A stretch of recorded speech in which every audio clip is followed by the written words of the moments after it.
Untold Assam, the series that brings you the inspiring stories of Assamese living abroad. A lot of the times we lose connection with ourselves. We eat too much, we drink too much, we scroll too much. At the end of the day, the biggest challenges a business faces, a family faces, a country faces is the human stuff. Right? But then when you start and you're having a 2-year plan, a 5-year plan, what's your 10-year plan? And you forget that ability to live in the present moment. There's something inside you, which I call a calling, where you can't not but do it, you have to do it. Today's guest is Kamal Sarma, a Tedx speaker and the CEO of Rezilium, a company based in Australia. Kamal began his journey as a monk before moving into executive roles at top global organizations. His book, Mental Resilience, was featured in the Oprah magazine. Kamal's insights have inspired leaders and teams around the world. He describes himself as a monk turned venture capitalist, and today he travels the world as a keynote speaker, helping individuals and organizations unlock their full potential through leadership and personal transformation.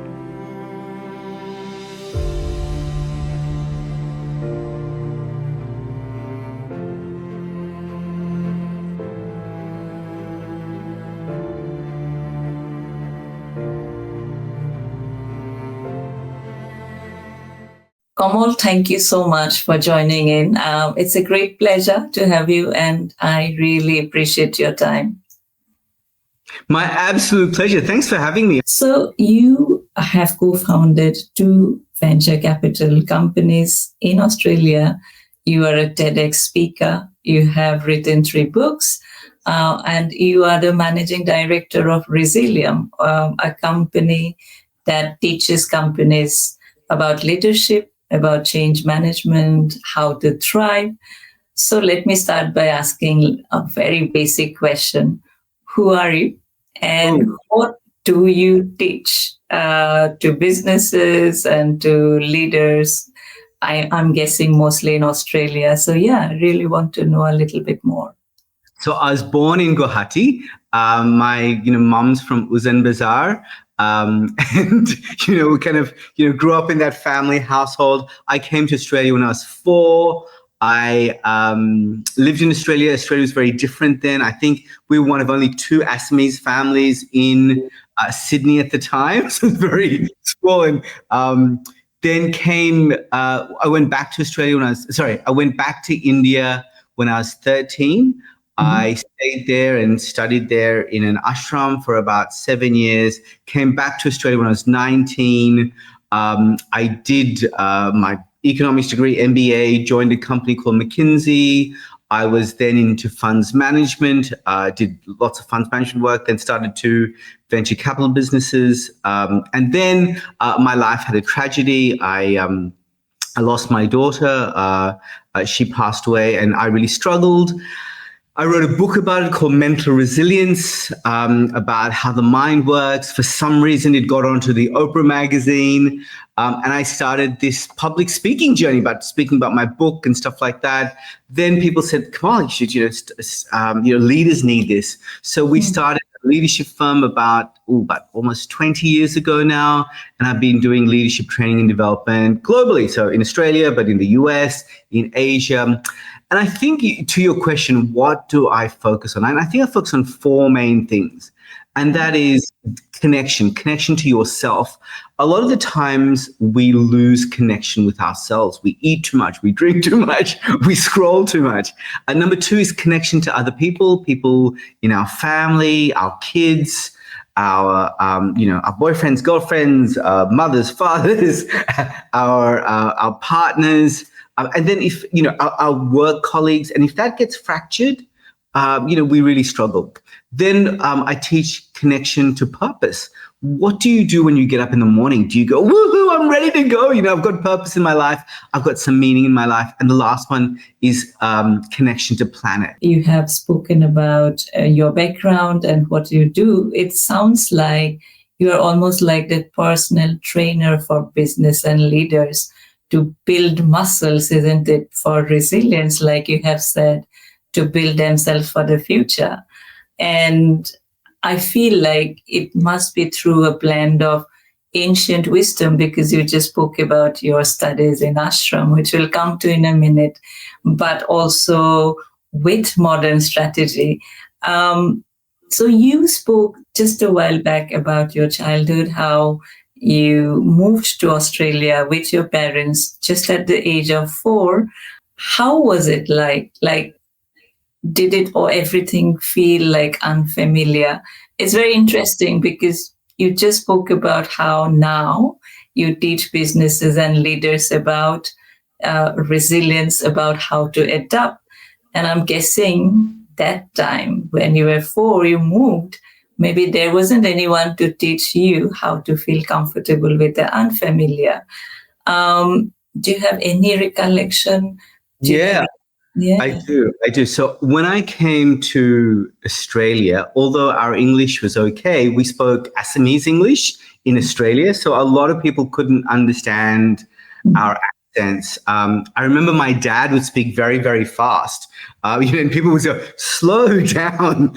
That's how we spoke English. And although, he spoke well English, my mom spoke English well. And I really have to say how much courage it took for them to leave Guwahati, to leave their family. My mom has 6 siblings. My mom has 13 siblings.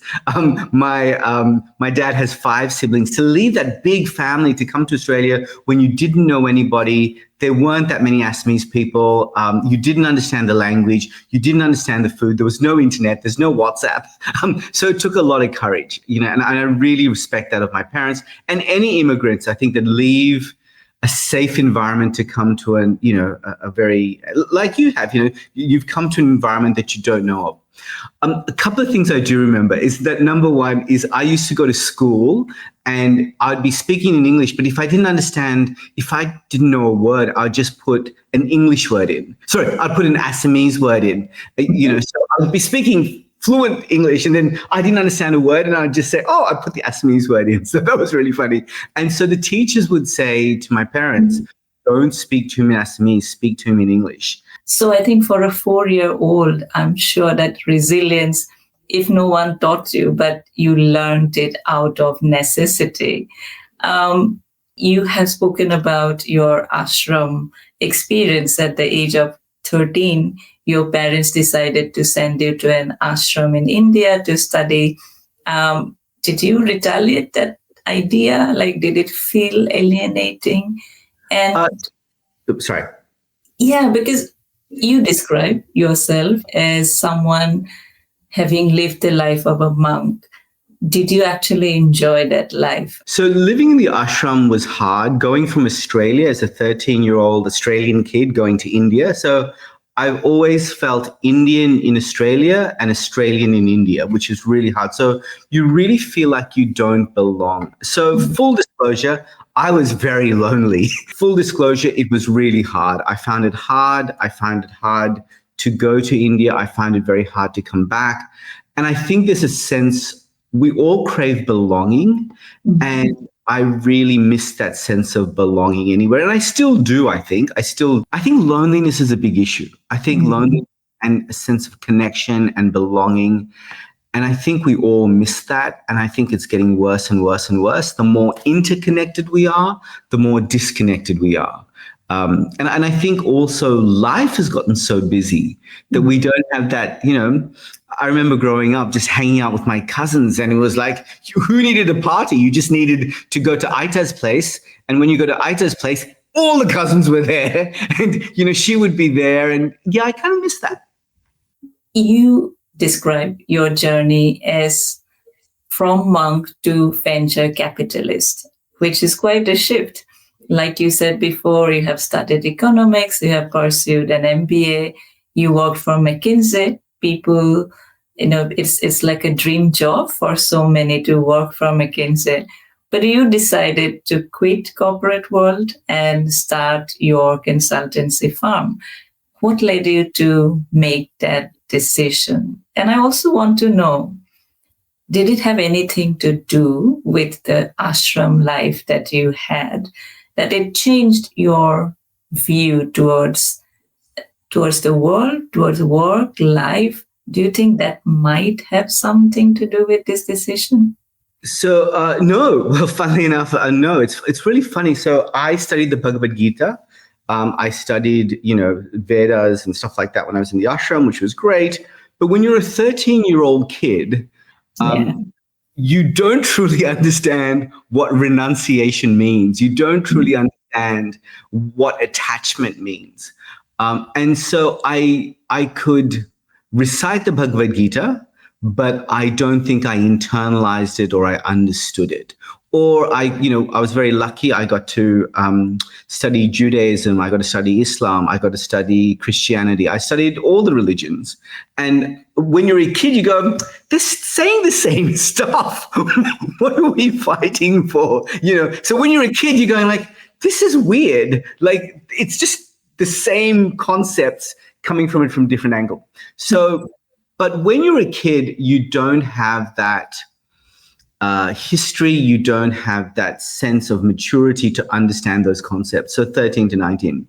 When I came back to Australia, I did pursue the corporate career, and to a certain degree, because I was embarrassed. I didn't go to like this great school. I really missed my high school. I really didn't do much high school, so I was always trying to catch up, and I was always trying to work harder to get ahead.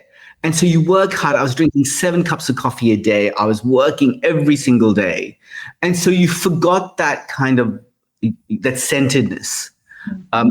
Then when my daughter passed away, it was, wow, I need to go back to the lessons of, that I learned as a kid about, impermanence. So one of the things that we have a lot in yoga, in Buddhism, in Hinduism, Vedic thought, is impermanence, understanding how fickle life is. Like we try to buy insurance.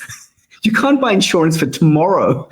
And I think, the Bhagavad Gita or the Vedas or the all the traditions makes you try to understand life is short, get over yourself. Right? But then when you start and you're having a 2-year plan, a 5-year plan, what's your 10-year plan? And you forget that ability to live in the present moment. And so I think when that happened, I went, oh, wow, I need to go back to all the stuff that I learned. And I need to revisit that. So I remember reading the Bhagavad Gita again. It was a translation by Eknath Easwaran, who is from the US. And I went, oh my gosh, this is brilliant. And it was just because I had matured, I had understood the lessons. And although it's in the wrapping of yoga or Buddhism or Islam or Judaism or Christianity, the essence is the same. And so I think I'm very grateful to my upbringing, but I didn't understand it at the time. And I think I was too young to really understand the key essence of it at that time. I mean, I'm so sorry for the loss and the grief that you and your family have gone through.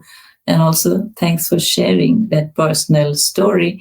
But like you have said, I think that also made you think where you want to spend rest of your life doing what. So coming back to Rezilium, the company that you have built, how has this experience been, moving from jobs to starting up your own farm? And did you have to do a lot of networking before moving so that you have a few clients, by the time you start?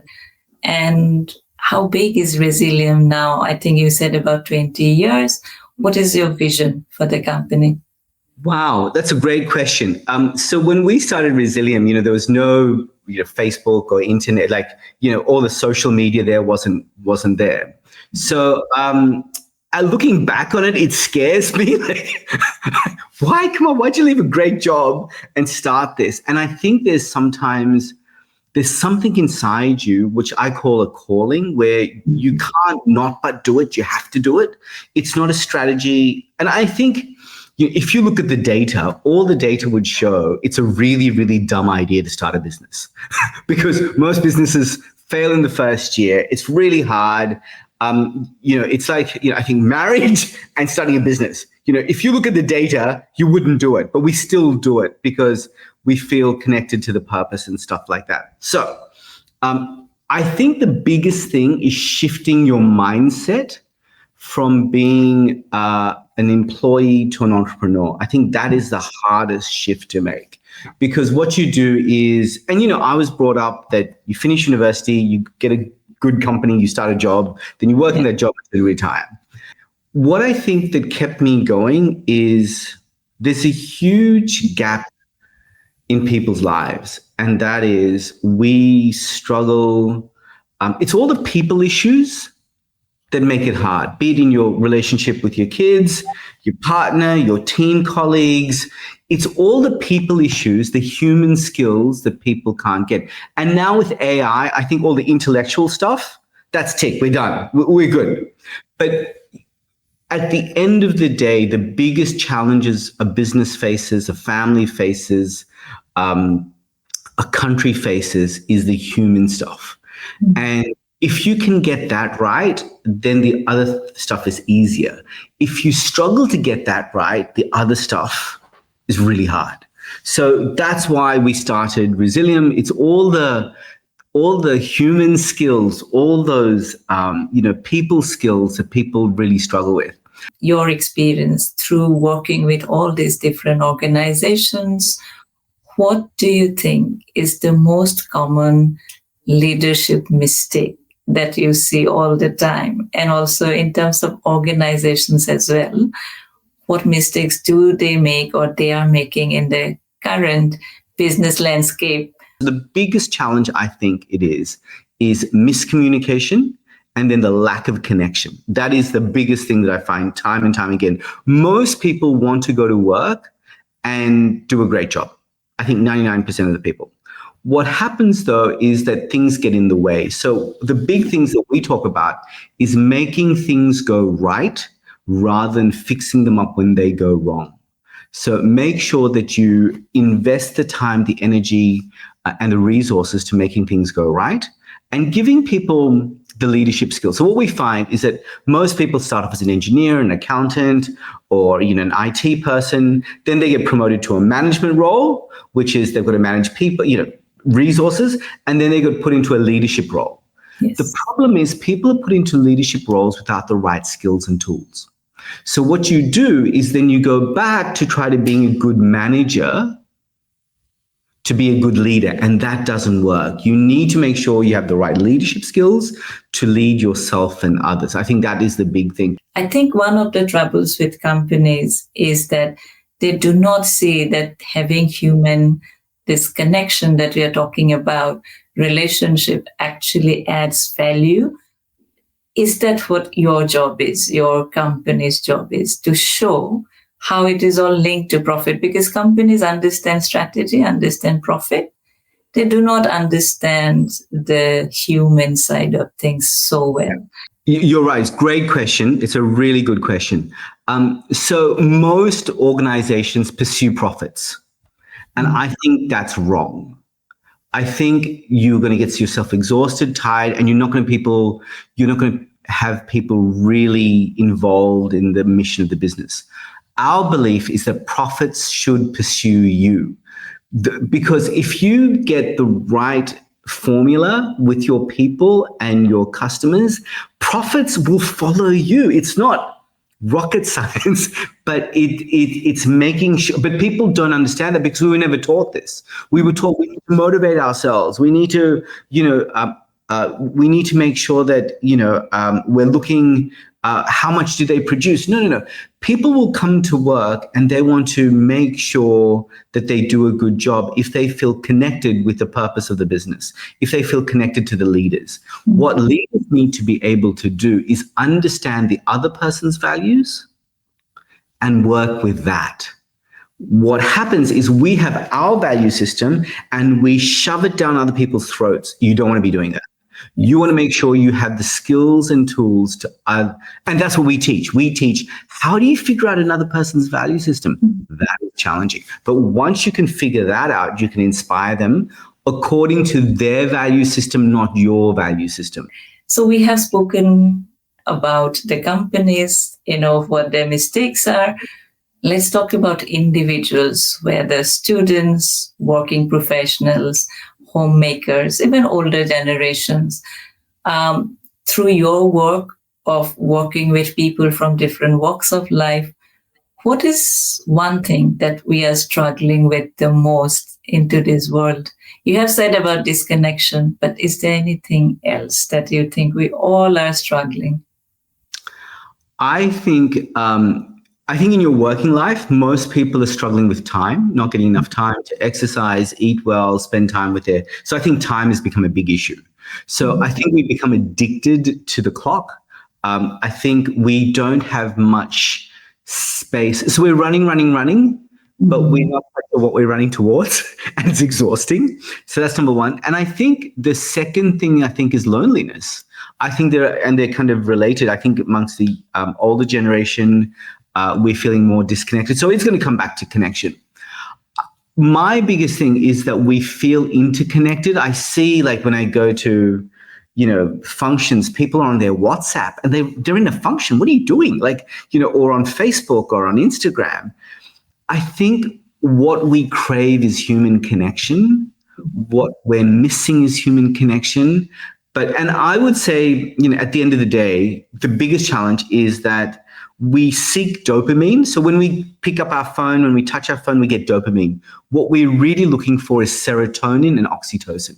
And they're very different. Serotonin is when you hug somebody, when you look at somebody, when you connect with somebody, when you have that deep conversation, you go, that feels good. I feel understood. I feel connected. Dopamine is, I'm feeling bored. Let me scroll. So I think and I think this is across the board now, is that, mobile technology, social media is a very new technology, but our brains and our DNA has not changed for thousands upon thousands of years. So you are a TEDx speaker. You have this well-known speech called What Nuns and Monks Can Teach You to Save Yourself and the World. Why did you choose that topic? And what are monks and nuns doing right that probably most of us are not? I think the biggest thing is that we're making a lot of decisions from a place of noise. Our heads are noisy, the world is noisy, and we forget what our values are. I think what we need to be able to do is make sure that we go back to our values, we clear that head, and then make a decision. Time and time again, we're opening our mouths and saying things that we don't mean to. We're eating things because we're disconnected from ourselves. We're pursuing things we don't know really why, but we're just chasing. I think in a really noisy world, stillness and centeredness is at a premium. So I think to regain that stillness and centeredness, rather than, sending another tweet, checking your WhatsApp, sending another email, having that centeredness to go, hey, what needs to be done right now? I think a lot of people are getting busy, but they're running in the wrong direction from what they really want. So I think what monks and nuns do, they have a sense of centeredness. And if you look at the world today and how noisy it's become, that is like magic when you can still those thoughts and make those right decisions. I like that a lot. You talked about stillness, and stillness brings so much clarity, right? And when you are clear-headed, it's bound to make better decisions. So that all fits in beautifully. Before you leave, I have two questions for you.